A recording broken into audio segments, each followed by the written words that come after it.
Ashton Jeanty, a player who seemingly every NFL analyst out there had as a top 3 player in the 2025 NFL Draft, in a tier of his own alongside Travis Hunter and Abdul Carter. Now, it's unsurprising that despite these three being on the same tier in many people's eyes above all the other prospects in April's draft, a quarterback was still taken first overall. It's also unsurprising that Travis Hunter went second overall, and it's equally unsurprising that Abdul Carter went third overall. Jeanty, the third of that trio of players on their own tier in this year's draft, had to wait until pick 6 to hear his name called. And honestly, that was also unsurprising. To some, it's actually surprising that he was drafted that early. That's because Ashton Jeanty is a running back. And heading into the 2025 NFL Draft, running back was the position the Las Vegas Raiders needed more than anything. That's why Ashton Jeanty was at the top of their board. And luckily for them, when they were on the clock at pick 6, Jeanty was there and the rest is history. It's a fit that only made sense. Or is it a fit that just makes sense? That's a question that's answer is dependent on who you ask. While analysts seem to unanimously agree that Jeanty is a downright phenomenal prospect, even the likes of Mel Kiper, who's no stranger about downright discrediting running backs, there has been lots of criticism about the Raiders drafting Jeanty. Many don't agree with it. Many think it's a luxury the Raiders can't afford, despite running back being the Raiders' biggest position of need heading into the draft, and then grabbing the best player in the draft who happens to be a running back. And it's mostly because these people believe that you need an offensive line for a running back to succeed. You need a great team around a running back for them to have value. And of course, their criticisms imply that the Raiders are neither a good team nor have a good offensive line. Now, both of those things are debatable, and we will debate them a little later on, give stats and analytics to support our stance, but in the meantime, that's really not what this video is about. This video is about going over the concerns analysts have with Jeanty and the Raiders, the pairing, the criticisms they have, basically going over what's what, and again, giving stats and analytics to support our opinions because, well, it's really not opinions, it's what's real. Basically, this video is going to have 3 parts to it. One part is going to be about Ashton Jeanty's game. A second part is going to be about the impact offensive linemen actually have for great running backs. And yes, we are calling Jeanty a great running back. He was drafted 6th overall for a reason. Meaning, how much do great running backs rely on their offensive line in reality? If a great running back has a bad offensive line, is it halting their production that much? These are the things that we have stats and analytics lined up for. And the third and final thing is going to be the Las Vegas Raiders offensive line. Needless to say, this isn't the typical full film breakdown that you're probably accustomed to seeing now on this channel, but there is going to be a lot of film. You've already seen a lot of film play in the background. That's Ashton Jeanty. It's all going to be Jeanty against Penn State, actually, and some of this we will go back over and we will review it. I do actually have a full film breakdown of him against Penn State, and I will link that in the description if you guys are interested in that. Or this video will hopefully suffice as that as well. That's the goal, kind of knock out 2 birds in 1 stone. But overall, no, this isn't a dedicated full film breakdown of Ashton Jeanty against Penn State or anything like that. It just happens to be that game I'm going to use, and it actually supports everything I'm going to say. And that's good that it supports everything I'm going to say, because to many, this was Jeanty's worst game of the season. Now, the first thing that we're going to dive into is how elite or borderline elite running backs produce with less than ideal offensive lines. Basically, finding the correlation between a running back and their offensive line when it comes to the elite or borderline elite running backs, how much they need to rely on their offensive line for production. Tackling this subject is actually essential because it goes almost the entire way in validating the critique of the Raiders selecting Ashton Jeanty without necessarily having a great line, which again is subject for debate, and we will touch on it a little later in this video, but it's not the main thing right now. And I don't even need to go back more than 5 years to support what I'm going to say in full. And what I'm going to say is every single elite or borderline elite running back, and yes, I do mean every single one, who has had a subpar offensive line in the last 5 years has produced at, get ready for this one, an elite or borderline elite level, and really it's been an elite level every single time. And I am stressing that every single time. Now, there have been some elite or borderline elite backs in that time span, such as Ezekiel Elliott. 2019 was really his final year of being that upper echelon back. Jonathan Taylor, who was blessed with a great offensive line in Indianapolis, they have had elite seasons with great offensive lines, but the ones who have not have had bad offensive lines, in some cases the literal worst in the league, and we will get to that, have still produced at an elite level. And I am going to start with the 2019 season. I said I won't go past that. I am going to start there. That takes us back half a decade ago. Our story is going to start with Nick Chubb, who during the 2019 season actually had one of the worst run blocking lines in the league. And this may be a surprise because during this time, and still to this day really, the Browns have enjoyed a very consistent and just well-rounded offensive line. But during the 2019 season, they weren't that at all. This was a very bad year for them. They actually finished 23rd on PFF's final offensive line list of the season, and they finished bottom 10 in the league specifically because of their run blocking. PFF noted that they were a bottom 10 team in run blocking, and that's essentially why they were held down to a bottom 10 offensive line in general because of that. And what did Nick Chubb do? We're going to take a look at that right now. At the end of the year, Nick Chubb looked up at his stat sheet and he saw 1,494 rushing yards, the second most in the NFL that year. How is this even possible? Well, it's a combination of two things. One, it's what he was able to do after contact, and two, it's what he was able to do to avoid contact in the first place. So the first thing is his yards after contact. He had 1,122. It was the second most in the NFL that year. And the second thing is his forced missed tackles. He had 66. That was the second most in the NFL that year too. Number one was Josh Jacobs, actually, of the Raiders. He had 69 as a rookie, and with that, he was able to have 1,150 yards and 7 touchdowns. So it really does go to show what you can do and you can create for yourself. And another example in that same season, 2019, is going to be Christian McCaffrey.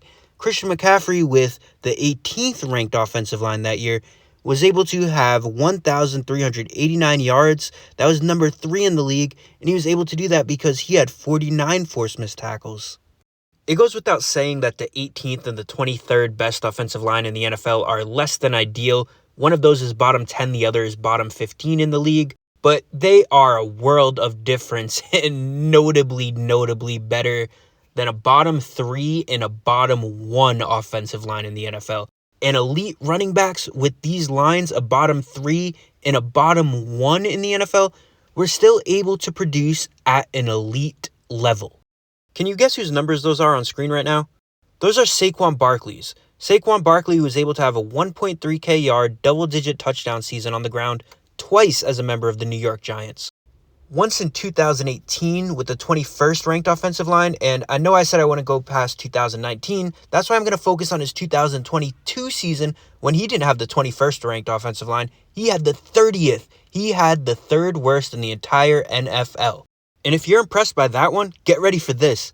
Derrick Henry had the number 1 worst ranked offensive line, 32 of 32 in the NFL during that same season, 2022, and he was able to post 1,534 yards on the ground, the second most in the NFL, only behind Josh Jacobs, with 13 rushing touchdowns.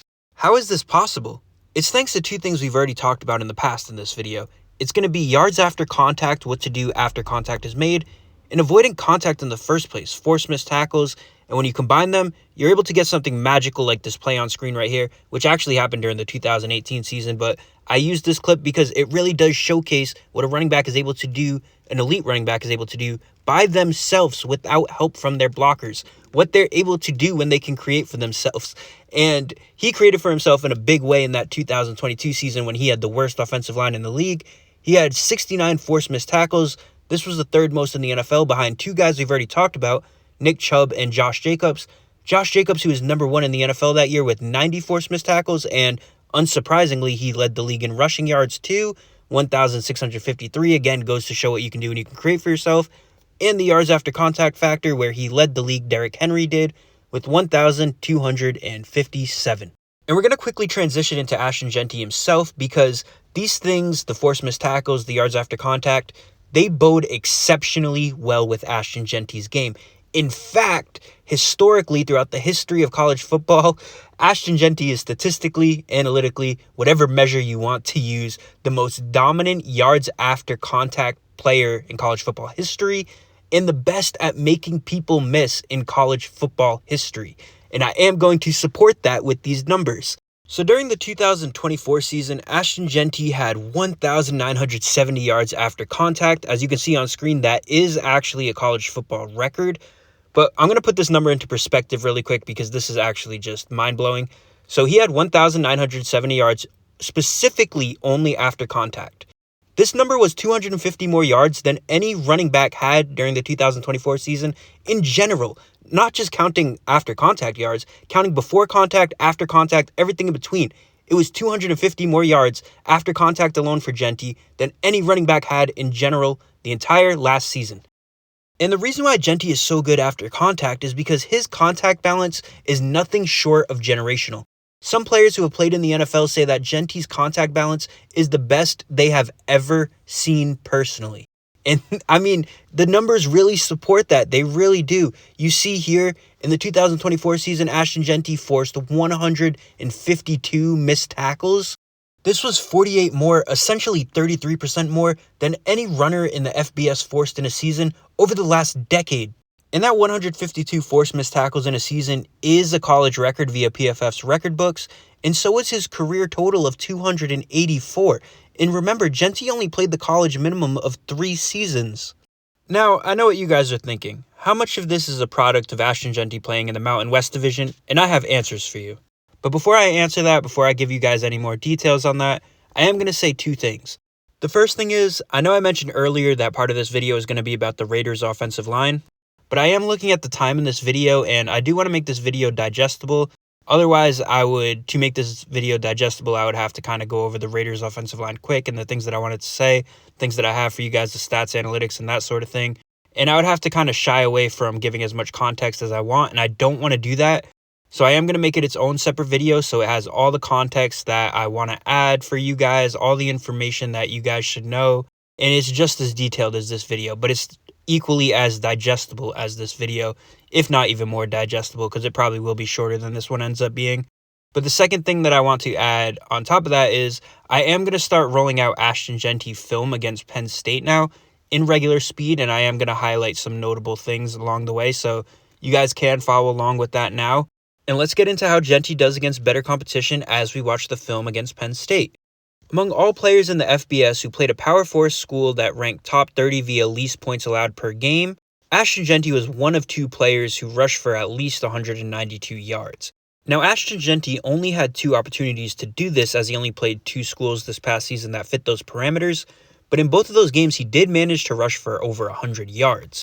And the 2 teams that he played against that did fit those parameters was Oregon in Week 2 and Penn State during the Fiesta Bowl in the college playoffs. And we are going to dive into those games individually, we are going to talk about them, and we are going to compare them to every single other player in the FBS who faced those same schools throughout the season. And I promise you, the last stat that we're going to talk about when it comes to Ashton Jeanty against greater competition is something so unbelievable that you may struggle to believe it, but you have the proof in front of you and you don't even know it yet.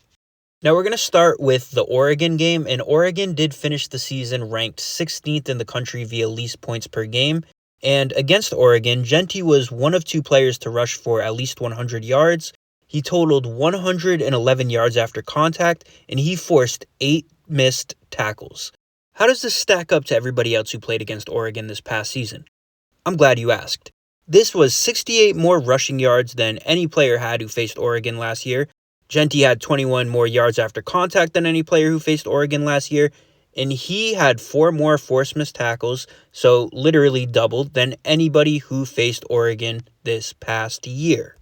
And how did Ashton Jeanty perform against Penn State, the one team he had a mediocre game against? Put those quotations around mediocre, by the way. Well, let's talk about it. So first of all, Ashton Jeanty was the only player who had 100-plus rushing yards against Penn State this past season, and I see people telling me, yeah, but in the 4th quarter he had this 27-yard run. Without it, he wouldn't have got to 100-plus rushing yards. Is that really what we're doing now? We're going to discredit a guy because in the 4th quarter he had a big run? And people tell me this was garbage time. This was the start of the 4th quarter. It was a 10-point game. Boise State had the football. If that's garbage time, then everything might as well be garbage time, but actually, it's funny because I am going to show the play that I'm referencing on screen right now, and it is just about the only critique I had from Jeanty on a play-by-play basis in this game, other than the 2 fumbles, of course, but It is because if you notice here, Jeanty has a blocker downfield, and he probably could have taken this one to the house, but he reads the blocker wrong, and he kind of goes around it the wrong way. So it really was the one play, aside from the fumbles, that I critiqued. But I just can't understand why people hold this run above his head, like getting big runs in the fourth quarter when your team needs it the most is a bad thing now. But anyway, the thing that I really wanted to talk about is the forced missed tackles. Now, Ashton Jeanty set a single season record for forced missed tackles throughout the year with 152, so it is fair to ask if Jeanty's historic season was a product of him playing in the Mountain West Division. And the answer is no. And his game against Penn State proves that true. Penn State, who, by the way, allowed the 6th least points per game in the entire country. I said you got the answer right in front of you to an unbelievable stat, and I wasn't lying. What you are watching and what you have been watching is Ashton Jeanty forcing 16 forced missed tackles against Penn State in the playoffs. 16. If you're not impressed by that number, I think you're about to be. No single player in the entirety of the FBS in any week, doesn't matter who they faced, doesn't matter the level of competition, doesn't matter where they rank via points per game, none of that matters. No single player was able to have more than 15 forced missed tackles in any game in any week. This includes playoffs, except for Ashton Jeanty, who did this against Penn State, and then did this 2 other times throughout the season as well. But he was able to do this against Penn State, and no other player, not named Ashton Jeanty, was able to do this against any school in any week. Point blank, period. That is how impressive Ashton Jeanty was against greater competition. And not for nothing, but if you're going to use the Mountain West Division against Ashton Jeanty, you better be prepared to acknowledge the fact that his teammates are in that same Mountain West Division, and he was still able to accomplish that. So now that we have all of the right information, all of the abundance of necessary information, we take it back to the critiques against the Raiders drafting Jeanty. Does any of this sound like it's critique worthy? Does any of this sound like it's a worry? Like it doesn't make sense? Like there's something there that the Raiders did wrong? Does any of it sound like it doesn't add up? Because if it still doesn't add up to you, if you're still buying into the criticisms, well, you must have just unmuted this video, and that's a darn shame because that means I've been talking all this time for no reason, and I hope that's not the case. So, before I put a bow and tie on this video, there are some things that I want to clear up just in case. The first thing is, please don't take any of this as me anointing Ashton Jeanty the next best thing before he even plays a snap.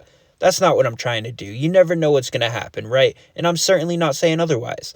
I'm just saying, as long as you have elite contact balance, it is a proven fact that in the NFL, you produce at an elite level regardless of your offensive line.